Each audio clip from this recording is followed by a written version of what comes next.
Hello and welcome to Money Talks. My name is Ann Tipton and I am joined by the lovely Johanna Lynn. We are going to be talking money today. We've got quite a few questions and we have a few people who have called in. We're glad that you all have joined us this evening. You want to go ahead and introduce yourself, Johanna? I'd love to. Thanks for that opening, Anne. So my name is Johanna. I work with something called inherited family patterns. And a lot of people give me that look like, what the heck is that? And the truth is, none of us get to be the way we are by accident. Chromosomally, biologically, we're half our mom and half our dad. And this influences our relationship with money, how we love, how we parent, how we show up in life, more than you can ever imagine. And so that's the perspective I'll be coming at tonight in today's Money Talk. So happy to have you all here. Tell me a little bit about you, Anne, and how you got started in this. Sure.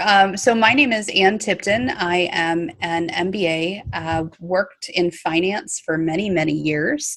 And I really have a passion for this stuff. I worked for a long time for the federal government, for the United States federal government, and working in finance and accounting, doing large scale project management for them, which is really cool stuff. And I really love the work. The problem is government takes a really long time to make things happen. And so I love working with entrepreneurs, which is who I work with now, because things are so movable. Like you can just make changes quickly and easily and move forward and make progress. So it really is my passion to serve entrepreneurs in that way, to try and help them get their financial back end handled, which is what I do. So important. Yeah, that's awesome. And so I thought I'd talk a little bit tonight about the topic at hand, give a little bit of a context before we drop into some of these really great questions that were emailed to us before the call tonight.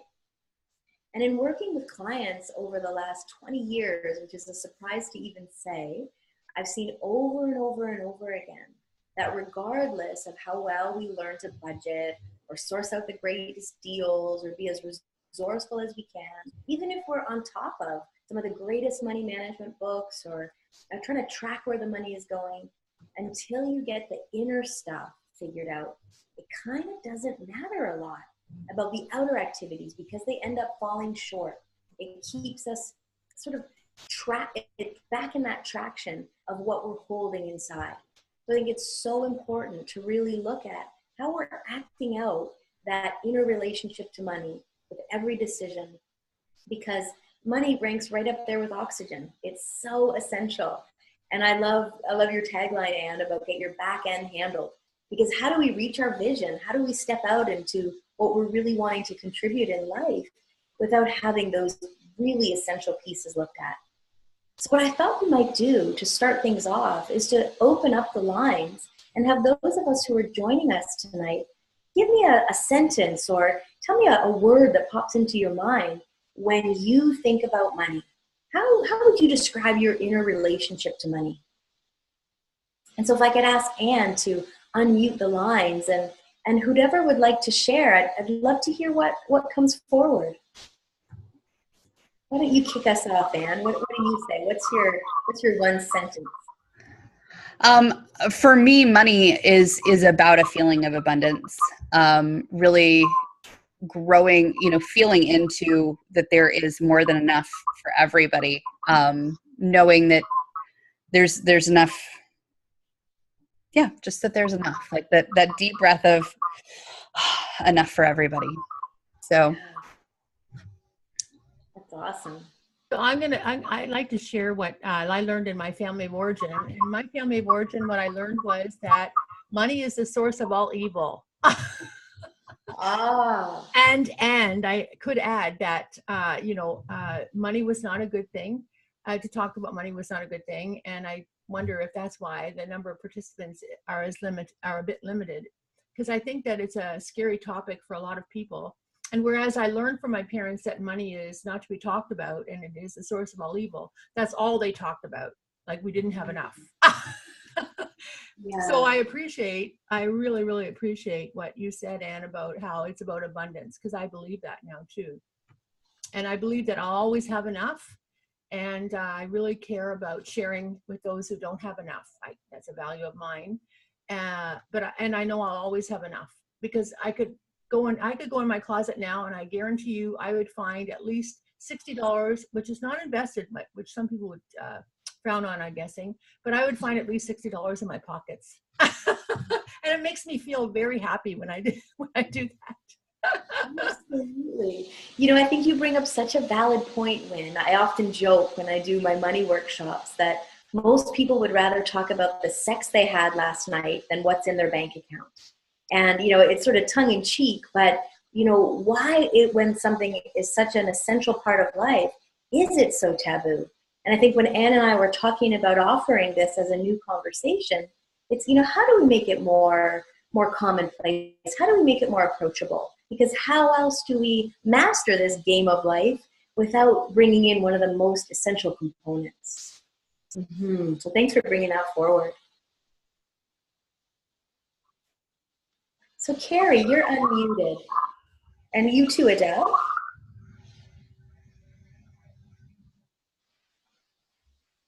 Tell me a word or a sentence of how you would describe your relationship with money. Well, it's Adele.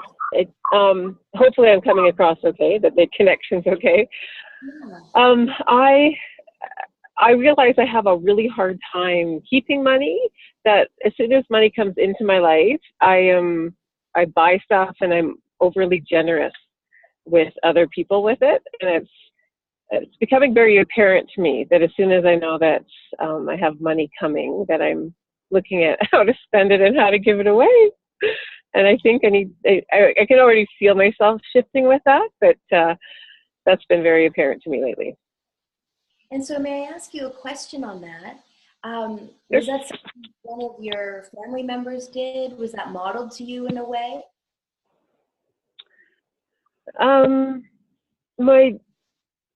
My dad, a bit, was like that. My mom, not so much. Okay. They weren't huge savers by any sense. So, yeah, they spent and they were generous at times, but not overly generous.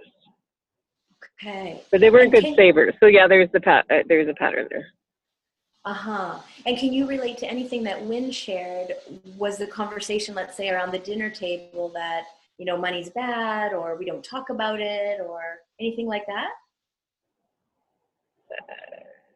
It wasn't bad. It wasn't taboo. It just was.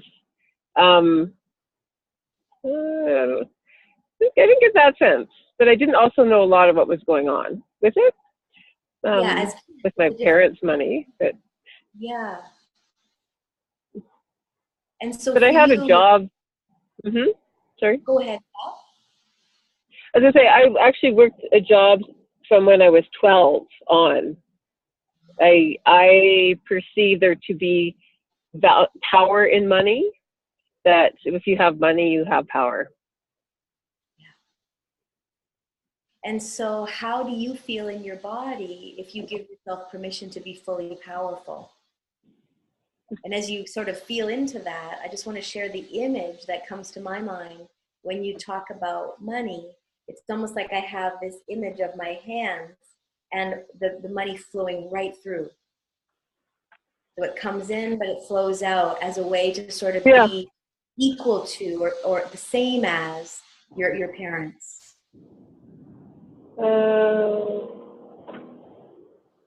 Well, okay. When you said it, when you first said, well, what do you feel? I was like, I actually felt like happy. Like it did. I felt energy to it, and I felt happy. It felt good. It feels good for lots to come in and lots to go out. Yeah. But it doesn't feel good when there's the bottom line to like the business is not good. Right. Because we need that. But the flow is really good. I love the flow. Okay. And so the flow is good. And so now we begin to work on a little bit more of the foundation and the savings and strengthening so that there's more choice and option to grow your business so that you can really be powerful in your business. Yeah, I like that. Yeah. So thanks for sharing. We'll go a little deeper with that, Adele. There's a lot there. I'm sure there is. Yeah, thank you so much for sharing. And how about you, Carrie? I think for me, as soon as somebody says money, I think debt. You think debt? Yeah. Okay. Because that's my issue. Well, that's fair, right? I mean, all of us have debt. That's part of being human, it seems, these days. Between a mortgage and certainly if you're in the United States, student loans, credit cards, car loans. So, it does feel often like we're inundated with these things. And obviously this is something that I work with my clients on is the debt and how to make that, obviously to make a plan towards paying that off, but then releasing that so that it doesn't energetically weigh us down, because debt can feel very, very heavy, but it doesn't have to. You can have debt and not carry that weight around. So maybe we can dive a little bit deeper into that as we move along as well. Absolutely. Any other question or anything you'd want to share on that topic, Carrie? No, that's what I'm dealing with it right now. So I guess that's my biggest money issue, and that's what keeps me up at night. So yeah, that's it. Fair enough. And I think when we've got these things that keep us up at night, we could look at it as a money issue, I suppose. The flow that Adele was talking about, and the feeling like a stopgap where the debt can feel like it takes over. What I've learned with all the clients that I've worked with and getting my own money story handled, it's really not about the numbers, funny enough. I've worked with multi-millionaires that bring in so much money, and yet their cash flow is tighter than my own, like a regular income earner. And I was shocked by that. And so it's as if we all have this fantasy that if I just bring more money in, all of these problems are going to disappear. And yet making more money alone isn't the solution. We really have to come to a different relationship with how we view money, and then that begins to change things. So if we think about it like an association, if we think money and then debt, if we use Carrie's example, it's almost like unconsciously we're not sure about opening the floodgates to more money, because a part of us is feeling protective against not taking on any more debt, because they get a little bit tangled up in the mind. And then we've got the foot on the gas and on the brake at the same time. And so really looking at what's operating behind the scenes, it just opens up so many more possibilities. Anything to add to that, Anne? I'd love to hear your opinion on that. Yeah, for me, it's so much about allowing yourself to release all the bad emotions around money and around debt, around things, that heaviness, that weight, that guilt, that burden. And if you can, I've found that if you can address those issues, like really take them on, allow yourself to feel those things. Don't try and push them back, but really allow yourself to feel into them, and then allow yourself to release that.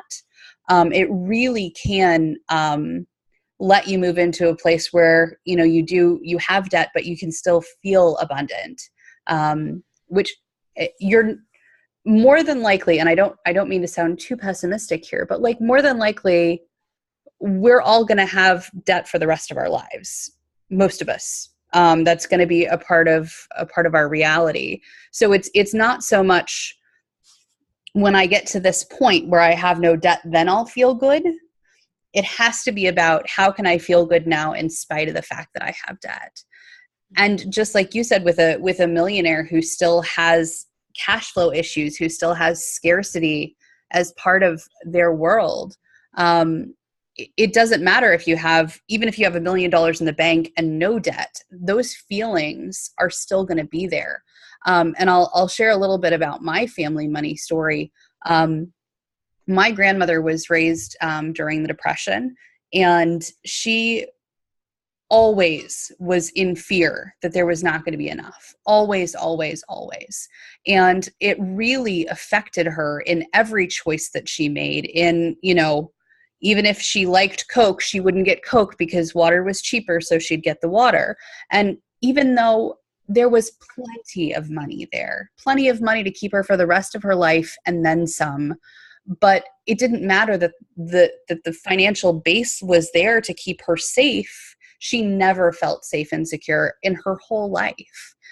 And I grew up with that as an example of, sometimes it's really a blessing to see, I don't want that for myself, right? Sometimes when you're given that example, you're presented with what life can be. It's like, okay, how do I unlearn what I've been presented? That it doesn't have to be about fear. It doesn't have to be about scarcity. So for me, like, I know it, I get it, I feel it, and there is another way. Mm-hmm. I just love that story. And it actually reminds me of a client that I worked with that really illustrates sort of what's going on inside reflects what's going on outside. Just what you shared about your grandma, it made that click for me. That probably for many of us on the call, this client came in with like a dream situation that we'd all say, oh, I'd like that. So she started off by talking about her nightmares. This is not the part we would like. She talked about waking up in a cold sweat. She talked about having this recurring nightmare that she would be homeless, that she would be without anything, that there'd be nobody there for her, and essentially, her big fear being all alone, homeless without any choice. So I thought, wow, that's significant. This wakes her up. This is a recurring nightmare. Let's see what's going on in her life, if there's anything that relates to that nightmare. Well, to my surprise, she had $400,000 in savings. That's the part we'd all probably say, oh, me too, please. And she talked about having this secure job and joked about she couldn't imagine what she could do to lose that job. She was in a secure, loving partnership. It seemed that all the things that made someone feel secure were set and settled. So her reality wasn't really a match to the fears that were going on for her. And so my work is all about this intergenerational element and a lot of our early history that lays down a template in the body, just like Anne was saying about her grandma. Well, I started to discover that this young girl, or this client was a young girl, she was about 2 years of age, and her parents were really financially struggling. And they actually had to move to another country. She was put into the loving, good care of her grandparents who adored her. And yet as a 2-year-old, it wasn't her parents. They were gone for about 18 months. So that was basically doubling her life. And to a child, when is mommy coming home? Wake up for a nap. Are they back yet? And this feeling like the rug was pulled right out from under her. And in a sense, no matter how secure she was, no matter how much money she had built up in savings, her body wouldn't let her feel safe and secure because it was just simply waiting for that rug to be pulled out from under her yet again.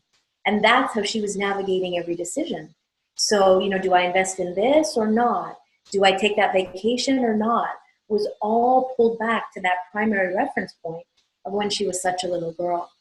And so much of us, when we look at a new budget or, maybe read a new money management book, do we take into consideration what might be running us from behind the scenes? These sort of invisible influences that just sort of guide and direct our lives in a certain way. And so that for me just, it's shown me over and over again that when we look over to the neighbors and think, well, wouldn't that be nice? We actually have no idea what's going on behind those closed doors. Mm-hmm. Yeah, it's so funny to envy people who have, nice or enviable things, right? The folks who are driving the fancy cars or the big houses.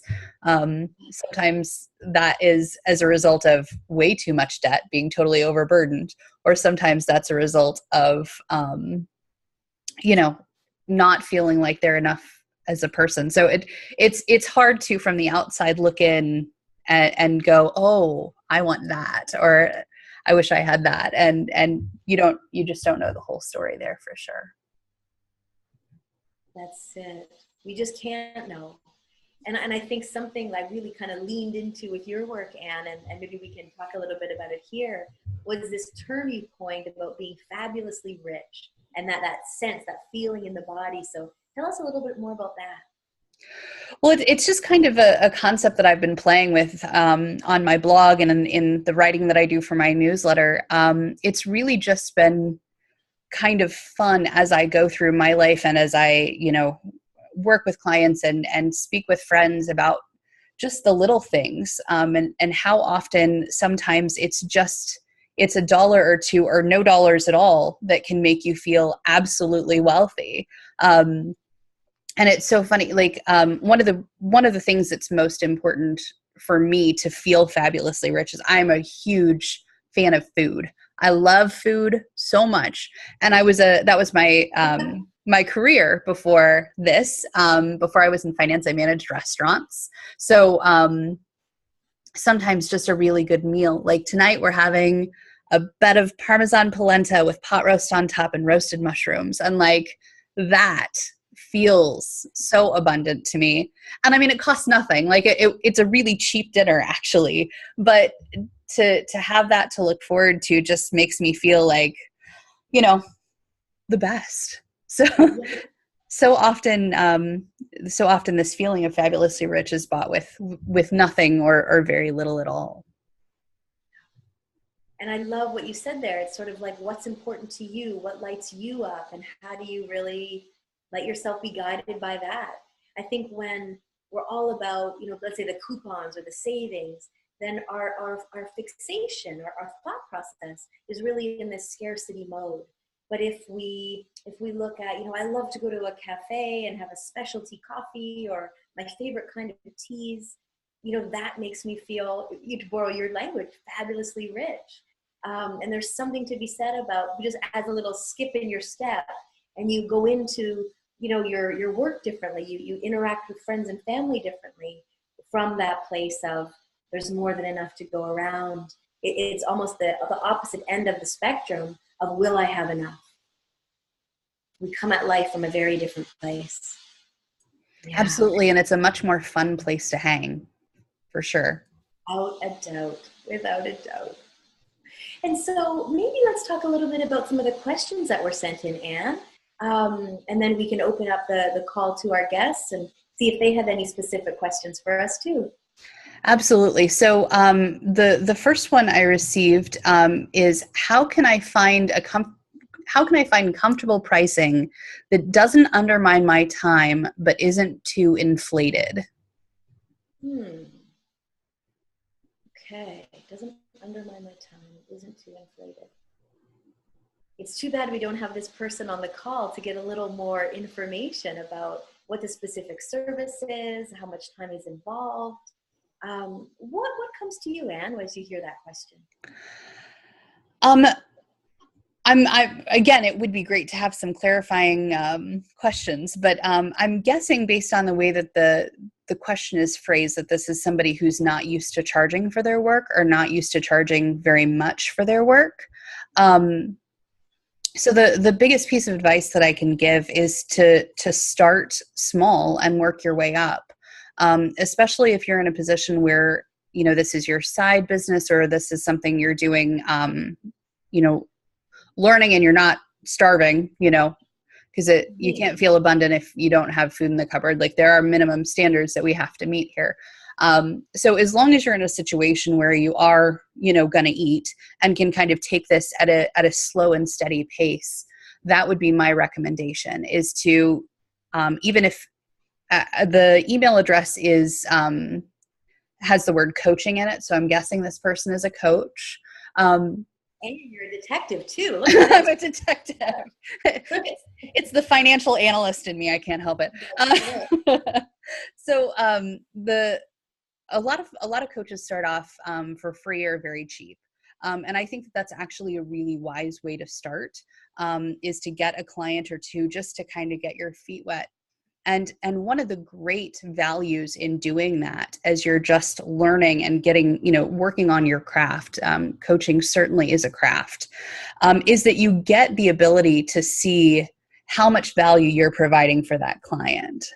So if if you don't feel like initially the value, like if you want to charge, let's say $300 an hour someday, if that's your goal, it's going to be hard to, having never coached before, feel like you're worthy of that $300. And that's going to bring up issues and doubts, and it's probably going to be a mess. So if you can start at a lower price point and really, once you've done the work with that client, ask them what value they've provided, or what value you've provided to them, because it can really help you, first of all, articulate to your next client what you do for people.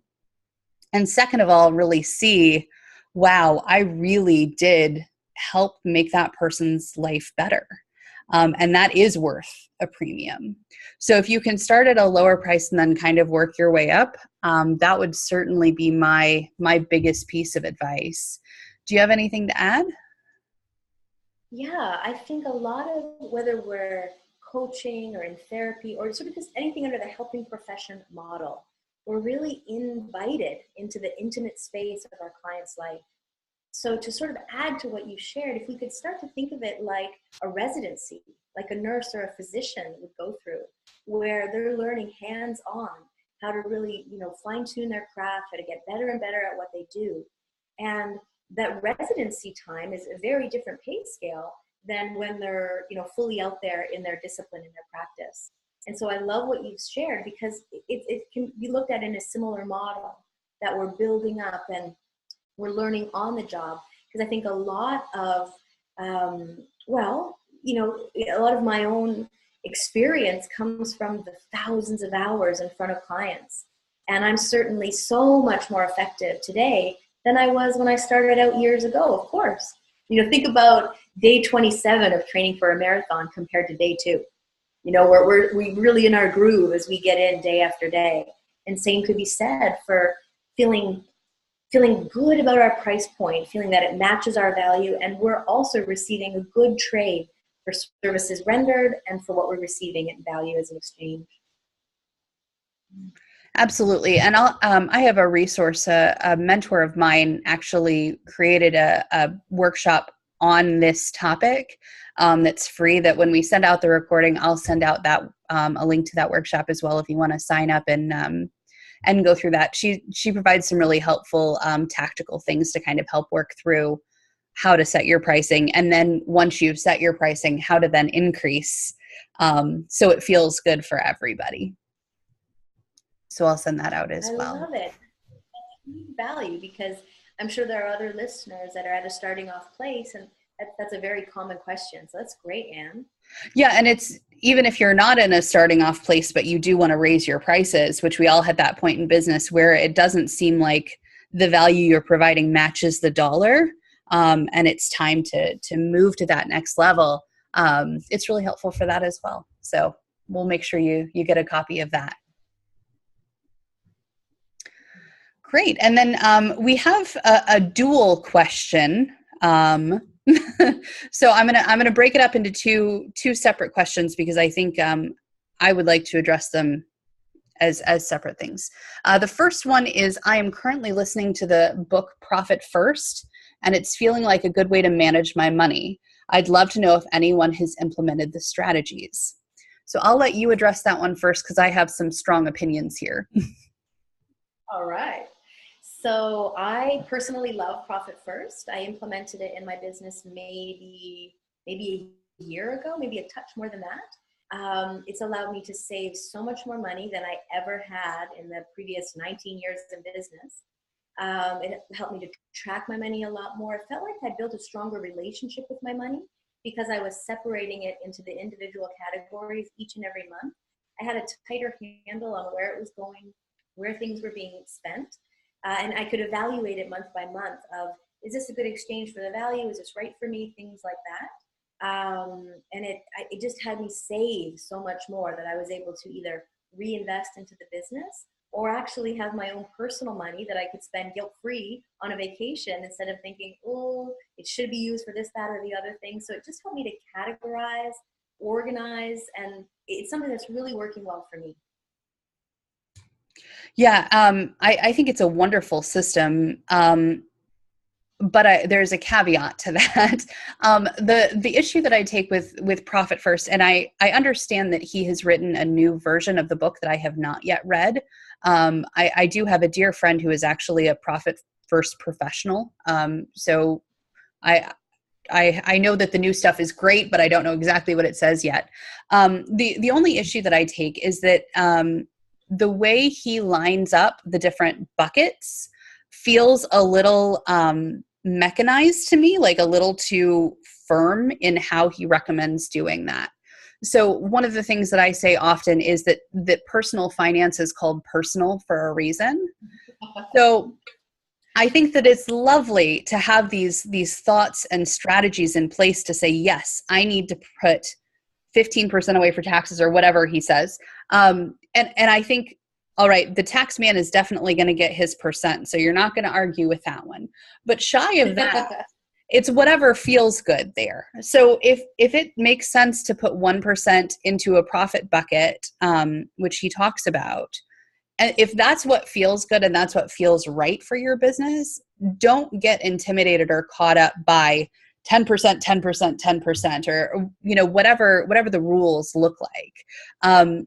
I say absolutely run with the principles, go for it, and also make sure to make it work for you. Because if you have 10% of your business profit in a savings account, but you can't pay your bills, that's not actually helpful.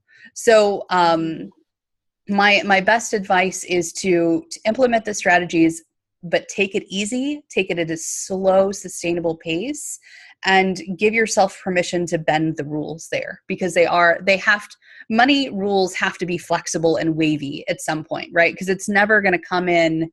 You're never going to get X number of dollars a month from your business. It's always going to be a little bit, you just have to go with the flow. And so, that's my best advice with the Profit First stuff is let it be personal, make your choices based on what works for you. Mm-hmm. Customization, it's essential. It is.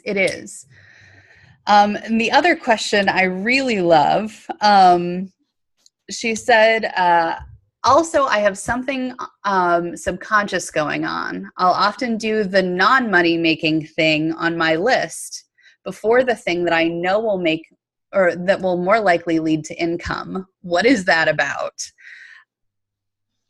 So do you want to go? Sure. So a big thing around these subconscious influences, when we find ourselves, sort of in this place of, I'd much rather organize the file or, figure out my Facebook strategy if that's fun for you, rather than do the revenue producing activities. There's certainly something there.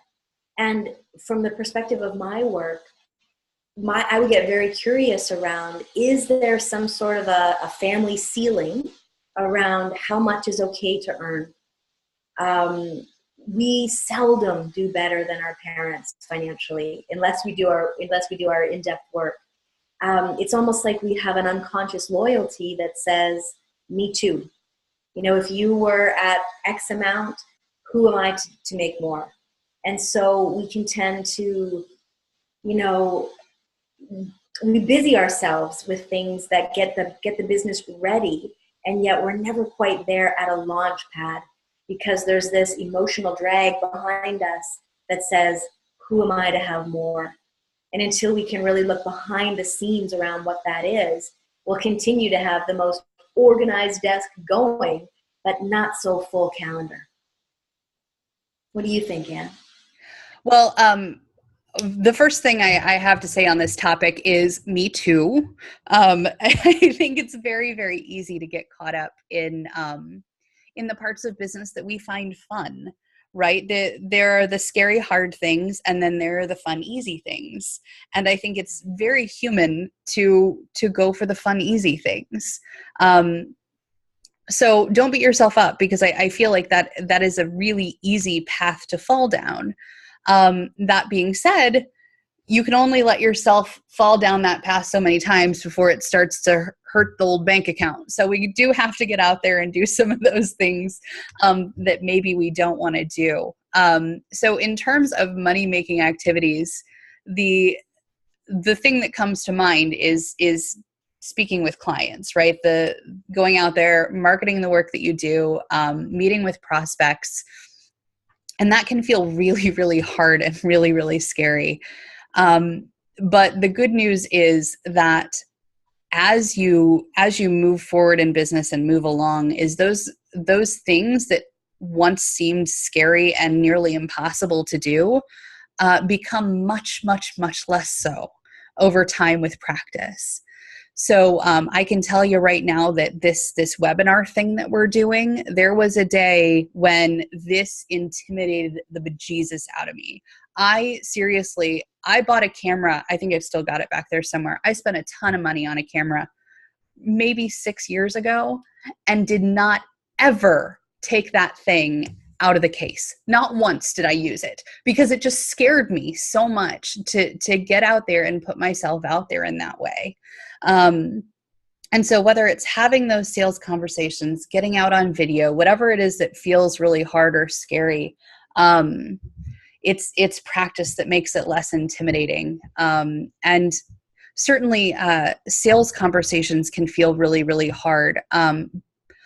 But the more you make a sales conversation about the person that you're talking to instead of about you and what you have to offer, if you focus on what they need and serving them, it makes the sales conversation feel not salesy at all. It makes it more just like a conversation with another human, which is something you probably would have done anyways.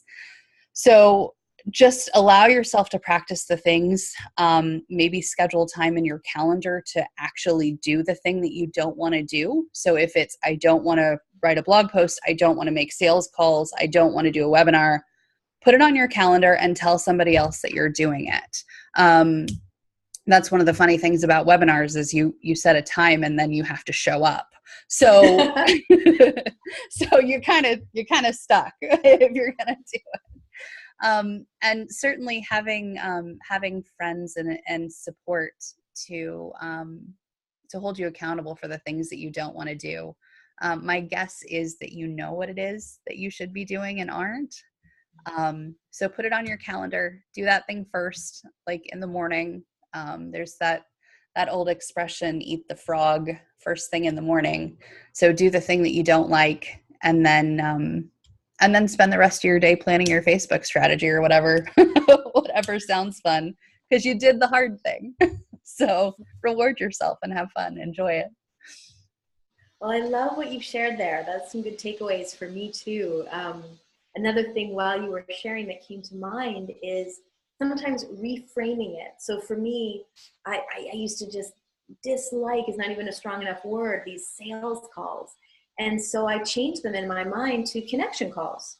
I'm reaching out to people or answering their questions, and we just move into a conversation around, more than are we a match, but how can I serve you? And if it's not me that's the right match, then who can I connect you with that is? And so it's more of a getting curious, asking some questions, and in having this time to connect and have a real conversation, which is something I've loved to do since I was a kid.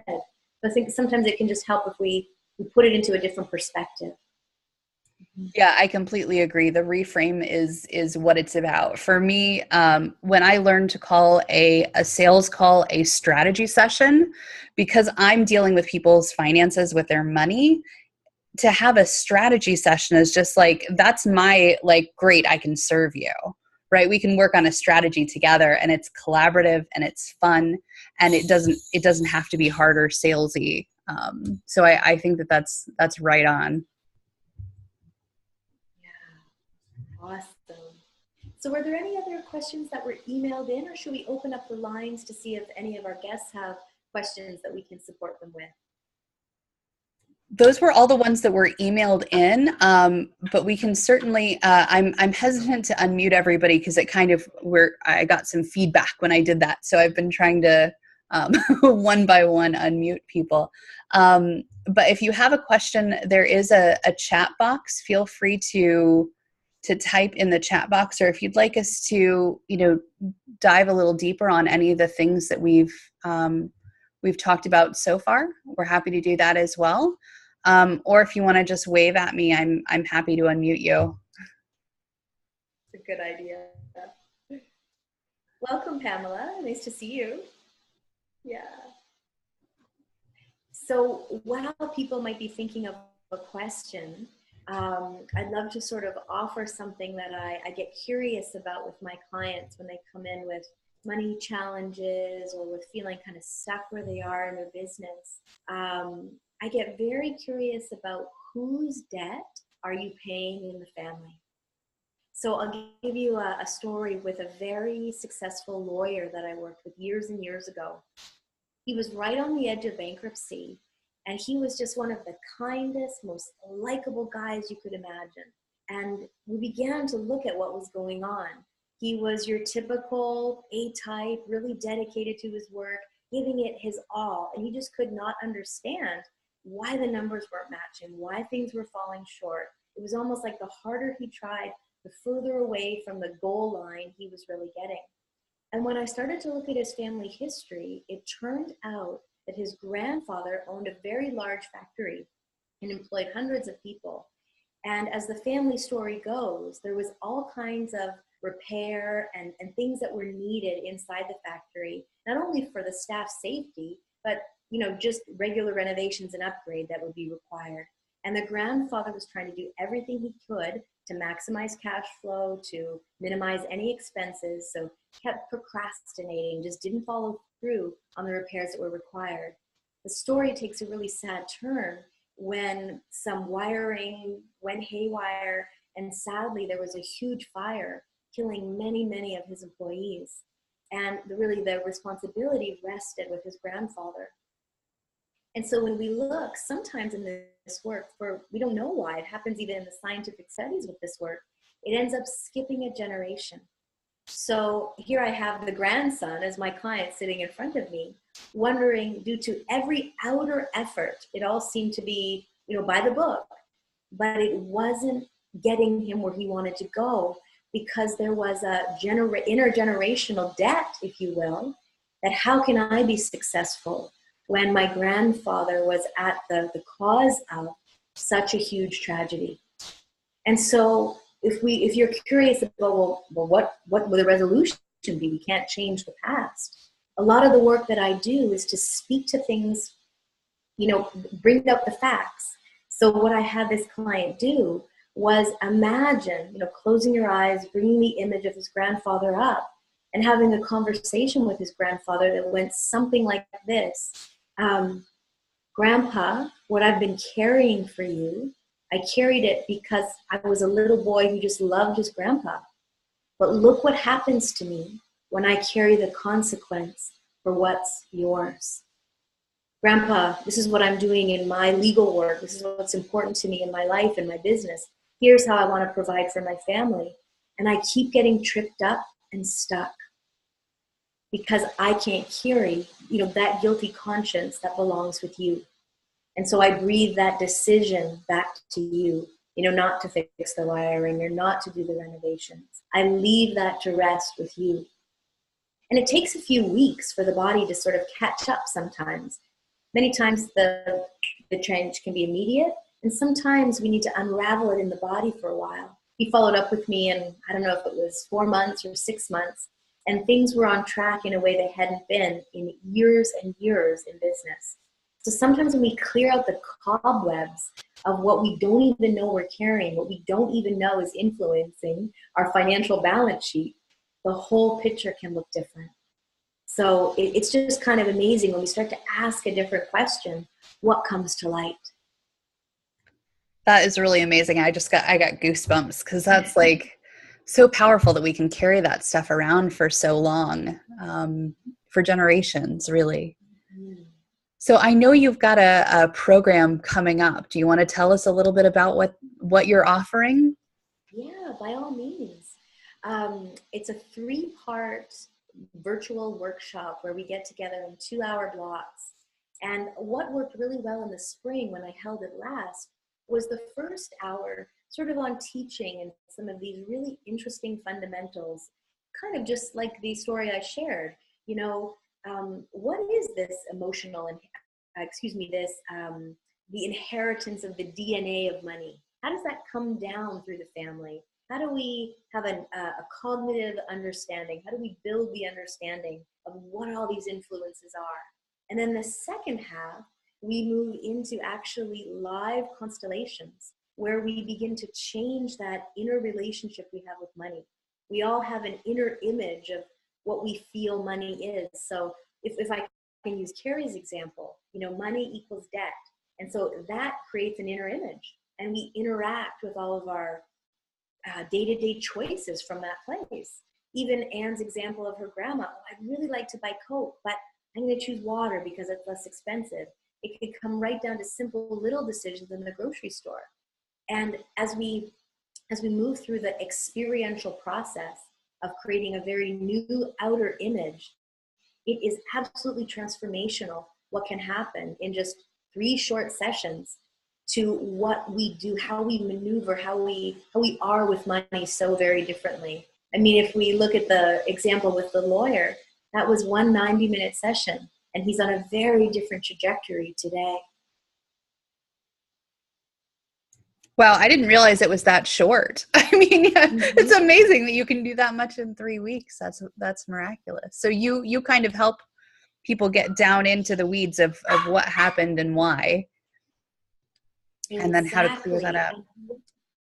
Yeah, I've come to so deeply appreciate this work and how it's almost like laser effective it is, and we don't need a whole bunch of time with it. You know, I've had the most common thing I hear is, oh my gosh, you know, I've been in therapy for 10 years and we've done more in this workshop than all of that combined. Not to say that 10 years wasn't a primer, you know, doesn't get us ready to know ourselves more, to, you know, get ready for such a huge transformation. And I love the dynamic of the group because we're all so much more similar than we imagine. And we learn from each other. And, you know, we start off as strangers at the beginning. And it's amazing how connected we feel at the end when we share something so intimate as our inner relationship with money. And a lot of the shame, the guilt, the self-judgment kind of fall away because we recognize, hey, like, in no way, shape, or form am I alone in this. This is so much more of a common theme than we maybe once thought when it was keeping us up at night. And Well, and that makes so much sense, right? Because as we talked about at the beginning of the call, it's all about, you know, we're taught not to talk about these things. Wynn was saying, you know, we sit around the dinner table and we talk about how we're not going to talk about money and how awful it is. Like that. Did I paraphrase you correctly, Wynn? I'm not sure that I did. But yeah, I mean, we're not taught to have these conversations, so it can be buried really, really deep in there. That's it. And I think the things we don't talk about just gain greater and greater weight. It kind of just drags us down, and it becomes then the grand elephant in the room that nobody wants to look at. And yet, I mean, you let yourself think about how you feel. If you really want to do something, take a course, take the trip, do something that's really important to you, and you feel like you can't, what kind of emotions get stirred up in the body? That's why sometimes if we, you know, think about, we go get into a fun conversation, or it starts off as fun, about where you might want to go on vacation with your spouse. And you end up feeling, you know, helpless, triggered, you know, just angered because you guys have different ideas about how much to spend, you know, where to go on vacation, what to do, because each part of that couple comes from a different relationship with money, a different background. And we bring that into even a fun decision like where to vacation. Mm-hmm. Absolutely. Well, I think it's going to be a pretty amazingly powerful workshop. I'm excited for the whole thing. Does anybody else on the line have questions? Anything you wanted to cover while you've got us both available to you?